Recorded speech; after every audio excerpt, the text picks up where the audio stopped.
Chères étudiantes, chers étudiants, bonjour.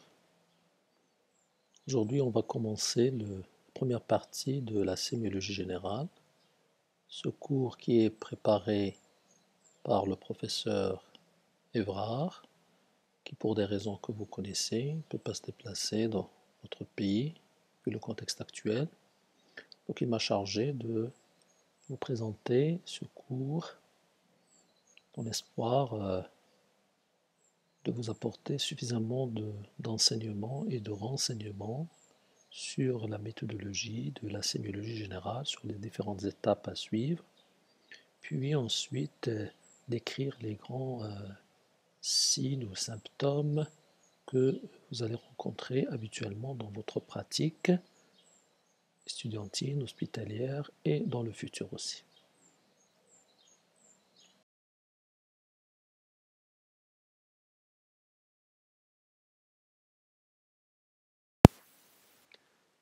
Donc, durant ce semestre, le programme de sémiologie générale va se dérouler comme suit. Donc, après une introduction que nous allons faire tout de suite, et parlons aussi de raisonnement clinique dans ce premier chapitre, qu'on va voir en détail.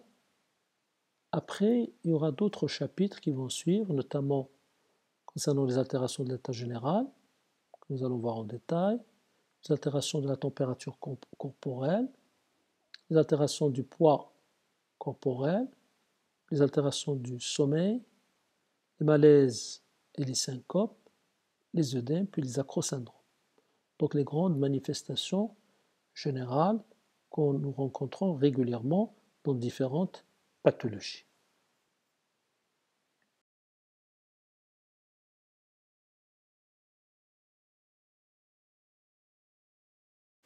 Aujourd'hui, on va traiter un chapitre très important qui est à la base des connaissances en matière de sémiologie.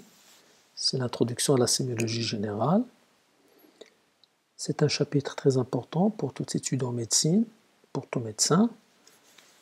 C'est ce qui va lui permettre d'identifier un certain nombre de signes, de symptômes, et à travers un raisonnement clinique à la suite des examens qui seront menés de manière ordonnée, suivant une logique et une démarche, une méthodologie classique pour asseoir un diagnostic et proposer une conduite à tenir thérapeutique.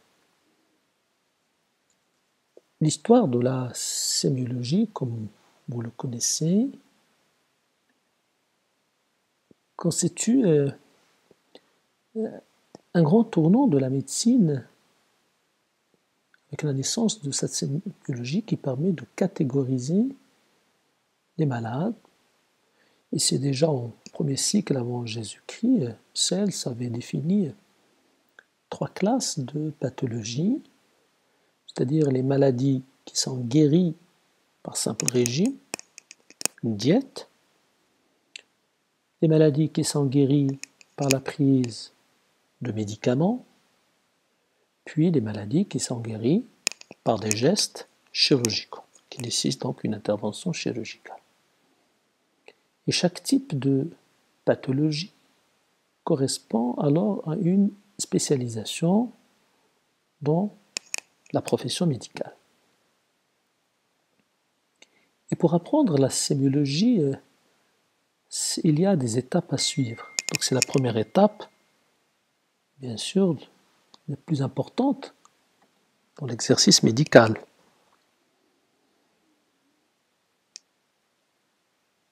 C'est la sémiologie, c'est l'étude des symptômes, des signes, des maladies. Sachez que le symptôme, c'est un signe qui est présent au niveau de l'organisme et c'est une réponse à une maladie. Et une maladie, en général, elle est responsable de plusieurs symptômes qui peuvent être des fois identiques d'une pathologie à l'autre. D'où l'intérêt de recouper tous les symptômes. On distingue généralement le symptôme du signe clinique. Le symptôme est subjectif, c'est celui qui est rapporté par le malade, c'est le malade qui décrit ce qu'il a, alors que le signe clinique, lui, il est très objectif, il est constaté par le médecin. Donc c'est en interprétant le symptôme que le médecin arrive à reconnaître un signe très objectif. Le but de la sémiologie, c'est surtout d'apprendre aux futurs médecins les différents signes ou symptômes que peut présenter un malade et à traduire ces signes en langage médical. Donc c'est une conversion de ce symptôme en langage médical, c'est-à-dire en un signe, ce qui sous-entend la nécessité d'une acquisition d'un vocabulaire spécifique et précis. L'objectif de la sémiologie générale, c'est surtout de communiquer avec le patient, d'être à l'écoute, donc de s'entretenir avec lui dans des conditions de confiance, il faut le mettre en confiance, puis à travers cette communication, c'est de réaliser une observation médicale. Pour cela, il faut savoir interroger le patient sur sa symptomatologie. Par exemple, lorsqu'il décrit une douleur, il y a des caractéristiques à définir pour sa douleur. D'accord ? Puis, analyser au lit du malade tous les éléments qui sont reportés sur la fiche des soins. Et ça, c'est le rôle de l'infirmier, mais aussi du médecin qui doit superviser comment l'infirmier et l'équipe reportent donc, ces éléments-là sur la fiche de soins. Puis connaître quelles sont les démarches de base et fondamentales de l'examen physique qui doit répondre à une certaine démarche et un raisonnement diagnostique. Puis ensuite, savoir comment réaliser et demander un certain ensemble d'examens paracliniques pour étayer le diagnostic. Et connaître les principes et avoir assisté à certaines techniques. Et les différents signes à analyser peuvent être classés en 3 grandes catégories, à savoir, c'est ce que vous connaissez, les signes fonctionnels, les signes généraux et les signes physiques.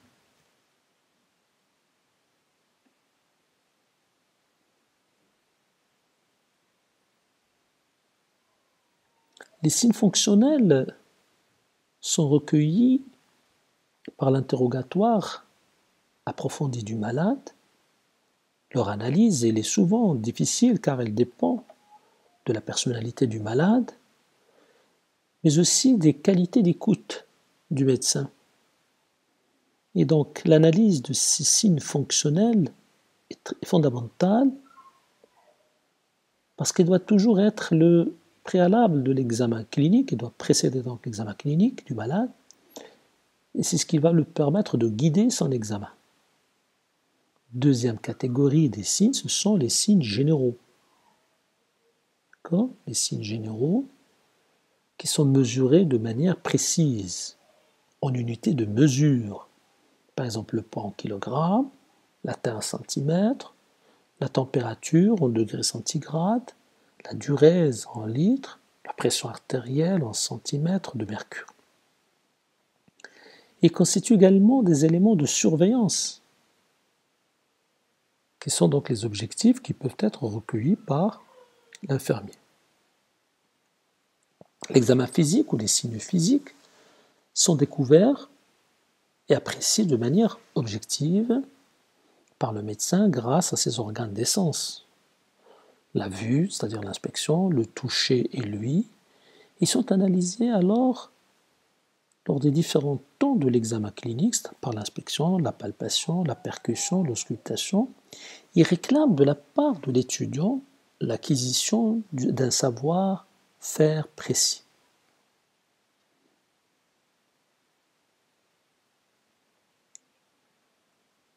D'où donc la nécessité d'un raisonnement rigoureux.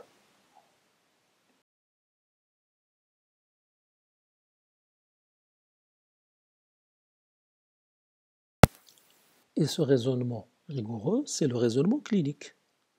Alors, qu'est-ce qu'on appelle un raisonnement clinique?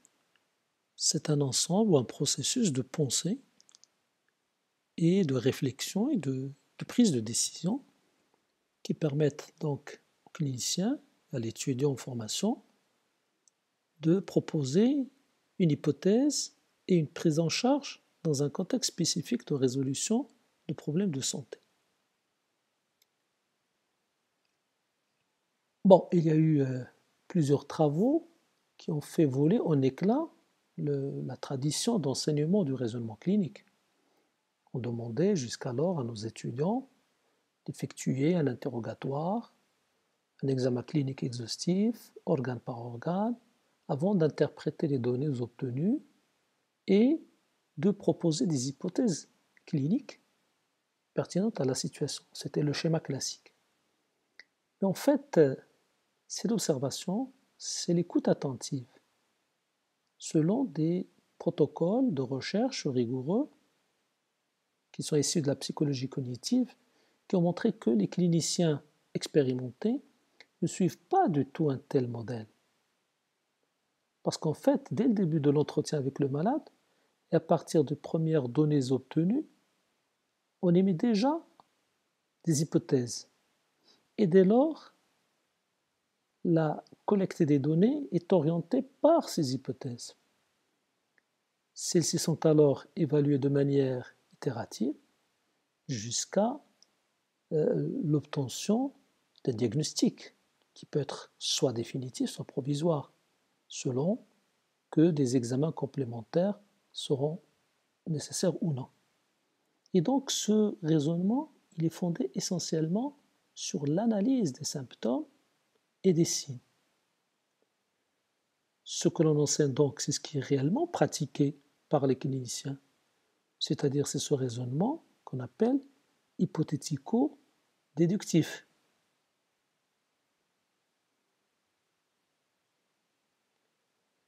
Ce raisonnement hypothético-déductif permet en fait de générer des hypothèses diagnostiques, de chercher des éléments pour les confirmer ou les infirmer, et, comme on l'a dit, une évaluation itérative des hypothèses pertinentes à la situation.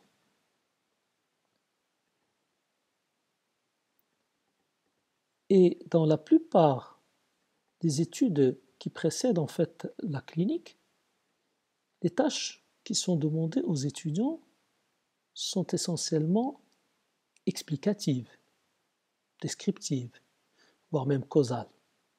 Et les étudiants, vous créez alors des réseaux de connaissances qui sont adaptés à la réalisation efficace de ces tâches. Et c'est au moment où vous êtes confronté à vos premiers patients et avec des contraintes bien sûr de temps et d'efficacité que vous allez réaliser la nécessité de réorganiser vos connaissances afin d'effectuer de manière adéquate les nouvelles tâches cliniques, c'est-à-dire diagnostiquer la maladie, la pronostiquer, savoir son degré de sévérité, puis la traiter. Et donc, les chercheurs qui ont travaillé sur ça proposent d'appeler ce qu'on appelle les scripts de maladie, c'est-à-dire les réseaux de connaissances spécifiquement adaptés à cette tâche.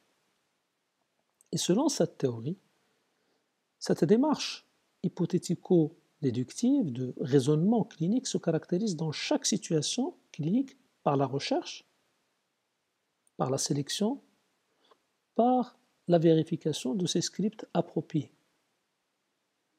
Et ce n'est que dans les cas complexes ou inhabituels que, par exemple, le clinicien fait appel à un raisonnement physiopathologique et causal pour résoudre un problème clinique.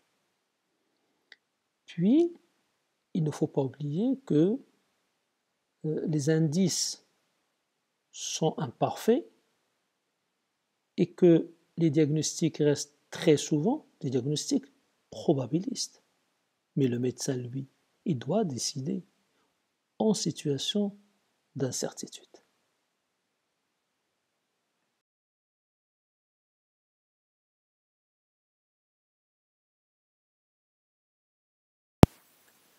Et pour asseoir un diagnostic, il va falloir recourir à ce que nous appelons les indices. Les indices diagnostiques qui sont en fait nombreux, qui varient d'une maladie à l'autre, d'une pathologie à l'autre. Il faut savoir que si une manifestation est beaucoup plus fréquente dans une maladie donnée par exemple par rapport au témoin, on parle d'un indice diagnostique. C'est-à-dire, je donne un exemple, en matière de cancer par exemple de l'œsophage, on a la dysphagie. La dysphagie, c'est un indice diagnostique qui oriente vers une pathologie œsophagienne, notamment le cancer, lorsque cette dysphagie est de type mécanique. C'est-à-dire que c'est une dysphagie d'abord au solide, puis au liquide. Et donc, la description de cette manifestation doit être la plus précise possible. Et il faut qu'elle soit reproductible. Donc, si on la mesure, il faut qu'elle soit reproductible, ce qui est donc un indice très important de certitude ou d'orientation ou de présomption pour le diagnostic. Et pour analyser ces performances dans le diagnostic d'une maladie, cette dernière, il faut la définir le mieux possible par ce que nous appelons le gold standard, c'est-à-dire par le test de référence. Donc c'est le gold standard, c'est comme si on dit, c'est pathognomonique.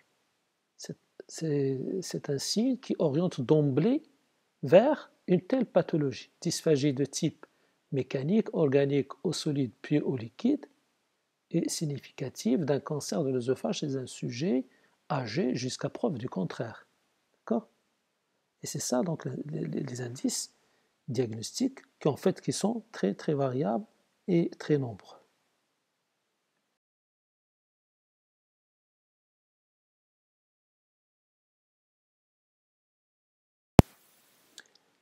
Ainsi, les critères de performance pour le diagnostic sont définis par ce que nous appelons la sensibilité et la spécificité d'un signe. C'est quoi la sensibilité? C'est le pourcentage de malades qui présentent le signe. Donc c'est défini en pourcentage. On dit que ceci, par exemple, sa sensibilité est de 90%. Je donne un exemple. Par exemple, dans le cadre du zona, vous avez donc la lésion qui est une éruption de type vésiculeuse. Elle est fréquente chez plus de 95% des malades. Donc on dit que la sensibilité de l'éruption vésiculeuse dans le zona a une sensibilité supérieure à 95%. Et c'est très important. Notre exemple, dans le cas de la cirrhose du foie, il y a souvent une hépatomégalie qu'on peut détecter cliniquement dans environ 70%. Donc il est sensible, donc la sensibilité de ce signe représente 70% dans le cadre de la cirrhose. Un autre exemple, le souffle cardiaque dans l'endocardite infectieuse d'Osler. Sa sensibilité est 40%, c'est-à-dire que c'est un signe qui est présent chez 40% des malades, comme pour l'éruption vésiculaire chez plus de 95% des malades, comme l'hépatomégalie, qui est présente dans 70% dans le cadre de la cirrhose. Mais attention, ceci dépend aussi en fonction de l'évolution de la maladie. Si la maladie se complique, donc ce pourcentage va augmenter.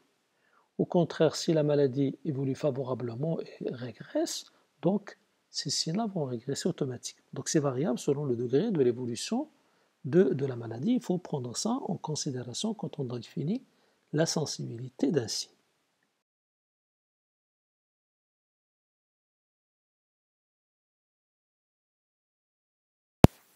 Deuxième critère d'un signe, c'est la spécificité. Qu'est-ce que ça veut dire la spécificité? Ça, c'est le pourcentage de sujets témoins, pas les malades, qui ne présentent pas le signe. D'accord? Par exemple, si aucun sujet témoin ne présente le signe, on dit que le signe est pathognomonique de la maladie.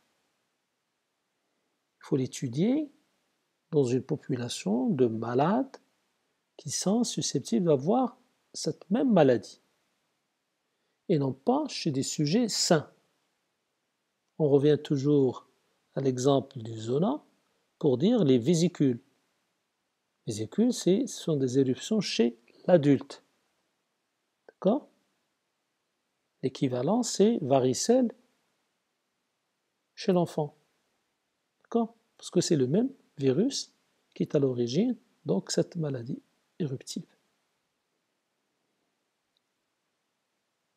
Revenons à l'hépatomégalie dans le cas de la cirrhose par rapport à l'altération de l'état général chez l'adulte. La même chose pour le souffle cardiaque dans l'endocardite d'Osler. L'endocardite infectieuse, chez tout adulte fébrile, la même chose par rapport à un adulte fébrile. Et dire que la spécificité aussi, c'est un critère, mais il va falloir toujours le comparer par rapport au sujet témoin qui ne présente pas la maladie.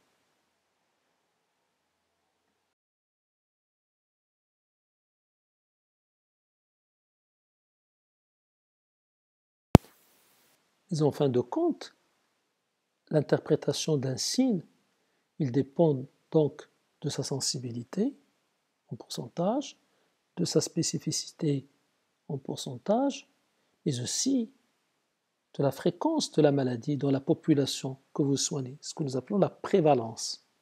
D'accord? La prévalence, c'est la fréquence de la maladie dans la population que vous soignez. On dit par exemple 10 pour 100 000 habitants, 5 pour 100 000 habitants. D'accord? Donc la prévalence, là. Puis autre chose, nous interprétons donc un signe en fonction de ce que nous appelons la valeur prédictive positive, c'est-à-dire la probabilité de la maladie lorsque le signe est présent. D'accord? C'est-à-dire on dit que probablement il peut s'agir d'une telle pathologie, par exemple, on a la dysphagie, probablement c'est le cancer de l'œsophage. Mais attention, il y a d'autres. Ça peut être une œsophagite peptique, ça peut être une sténose d'origine anémie ferriprive, par exemple, ou une sténose d'une autre origine, de type traumatique ou de type caustique, etc. Mais c'est le contexte qui permet donc de dire quelle est la valeur prédictive positive. Comme on peut avoir ce qu'on appelle la valeur prédictive négative. Des fois, quand on décrit dans une pathologie, on dit les signes positifs, on dit les signes négatifs. D'accord? C'est des signes négatifs qui sont très importants parce que ça permet d'éliminer un certain nombre de pathologies. Donc c'est la probabilité de ne pas être atteint de cette maladie lorsque ce signe est absent. D'accord? Les signes négatifs, par exemple, prenons le cas d'une appendicite. Classiquement, le tableau, c'est des douleurs de la fosse iliaque droite, avec de la fièvre légère 37,5, rarement 38, avec un petit élus réflexe, d'accord? Des fois, c'est des vomissements. Et l'absence de fièvre peut ne pas retenir d'emblée le diagnostic d'une appendicite aiguë devant un tableau devant des douleurs de la fosse iliaque droite. Donc ça aussi, c'est très important de définir ce que nous appelons la valeur prédictive négative d'un signe. C'est très important, ça permet de ne pas, c'est-à-dire la probabilité de ne pas être atteint d'une telle maladie lorsque ce signe est absent.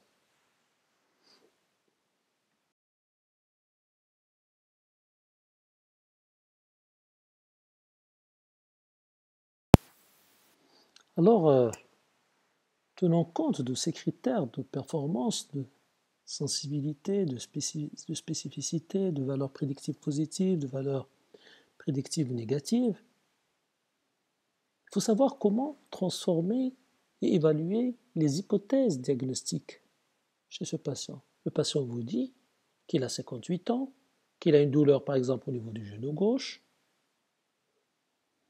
qu'il a réveillé hier durant la nuit, que son genou est devenu rouge et chaud.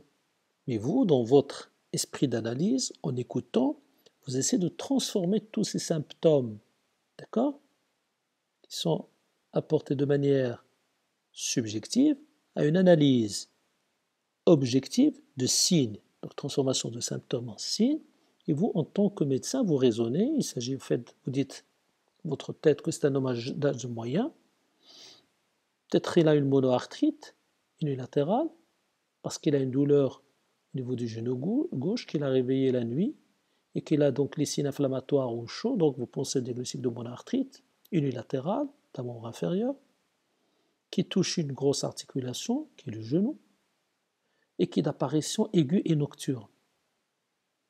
Là, vous êtes devant des comparaisons et de contrastes. Donc déjà, vous êtes en train de penser à des diagnostics. Il se peut que ce soit une monoarthrite d'une autre origine, par des peaux microcristallines, ou carrément infectieuses. Peut-être une notion de traumatisme, donc peut-être une douleur du genou post-traumatique, ou par exemple s'il a été déjà opéré, post-opératoire. Certainement, avec l'âge, il faut penser donc à une autre maladie rhumatismale, polyarthrite rhumatoïde par exemple, des maladies de système, des collagénoses, ou bien il peut s'agir tout simplement d'une arthrite réactionnelle à quelque chose, à un traumatisme, un état inflammatoire, ou carrément, vu son âge, un début d'arthrose. Et à l'opposé, si c'était une femme jeune, vous allez penser à autre chose.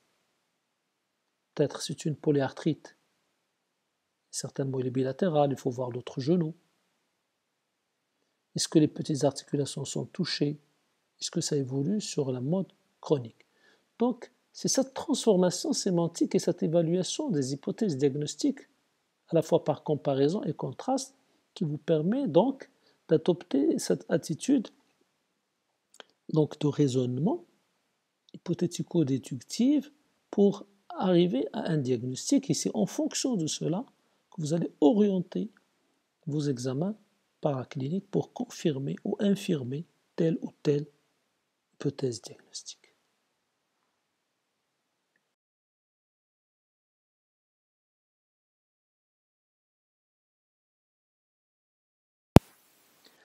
Donc, en conclusion, la sémiologie générale est essentielle, elle est très importante.